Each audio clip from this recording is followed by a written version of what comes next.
بسم الله. يا أيها المزمل قم الليل إلا قليلا نصفه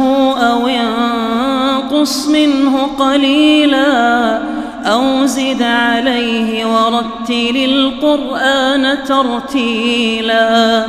إنا سنلقي عليك قولا ثقيلا إن ناشئة الليل هي أشد وطئا وأقوم قيلا إن لك في النهار سبحا طويلا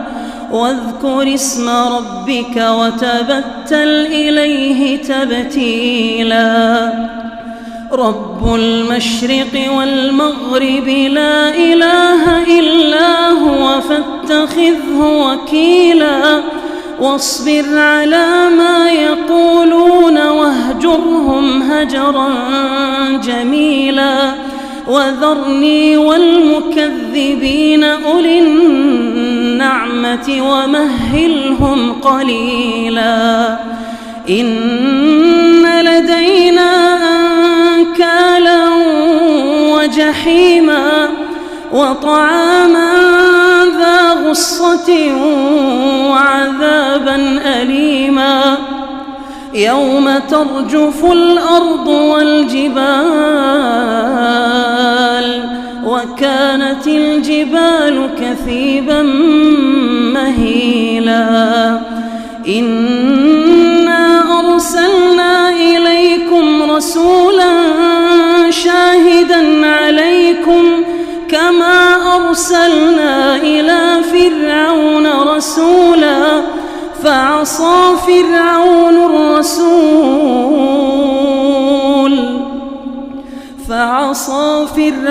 الرسول فأخذناه أخذا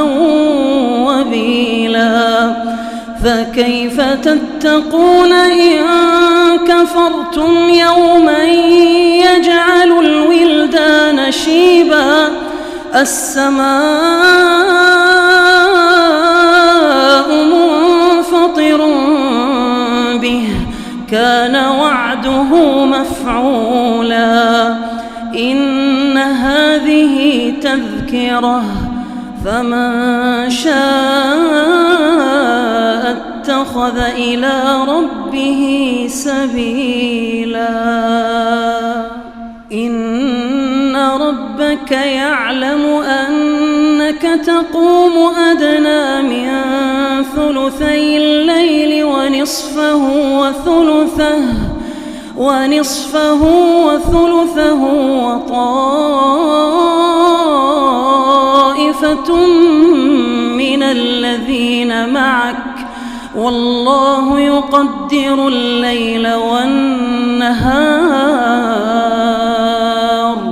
علم أن لن تحصوه فتاب عليكم فاقرؤوا ما تيسر من القرآن علم أن سيكون منكم مرضى وآخرون يضربون في الأرض يبتغون من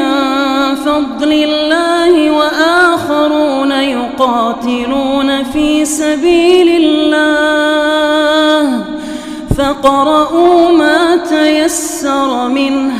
وأقيموا الصلاة وآتوا الزكاة وأقرضوا الله قرضا حسنا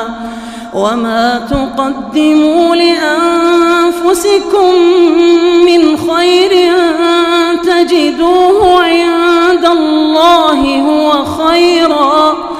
تجدوه عند الله هو خيرا وأعظم أجرا واستغفروا الله إن الله غفور رحيم.